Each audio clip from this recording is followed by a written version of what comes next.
রেস্টুরেন্টের মতো আজকে একটু সয়াবিন বানাবো। গরম জলে প্রথমে সয়াবিন ঢেলে দিলাম, 10 মিনিট রেখে দেব ঠান্ডা হওয়ার জন্য। ঠান্ডা হওয়ার পরে ভালো করে জলটা নিংড়ে নেব।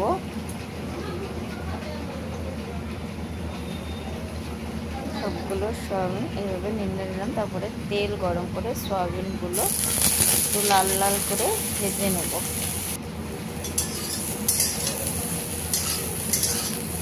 লাল লাল করে ভেজে নিলাম।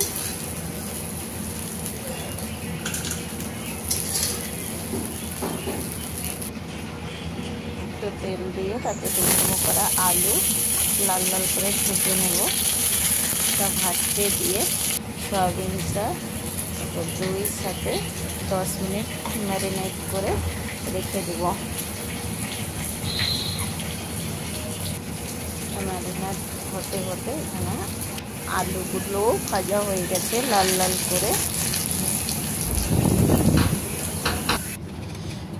গরম করে তেল সাথে ঘি দিয়ে দিলাম, একটা শুকনো লঙ্কা, তেজপাতা, একটা এলাচ, জিরা ফোড়ন দিয়ে দিলাম, সাথে টমেটো ভালো করে কষিয়ে নেব।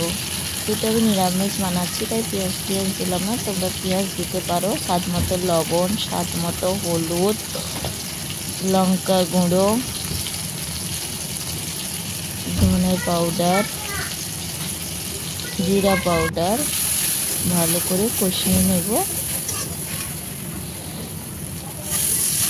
একটু জল দিয়ে আর একটু ভালো করে কষিয়ে নেব। দেখো মশলার উপরে তেল ছেড়ে দিলে মশলাটা কষানো হয়ে গেছে। তাই ম্যারিনেট করে সয়াবিনগুলো দিয়ে দিলাম, ভালো করে নাড়াচাড়া করে নেব। নাড়াচাড়া করে ভেজে রাখা আলুগুলো দিয়ে দিলাম। এবারে একটু ভালো করে নাড়াচাড়া করে নেব। নাড়াচাড়া করার পরে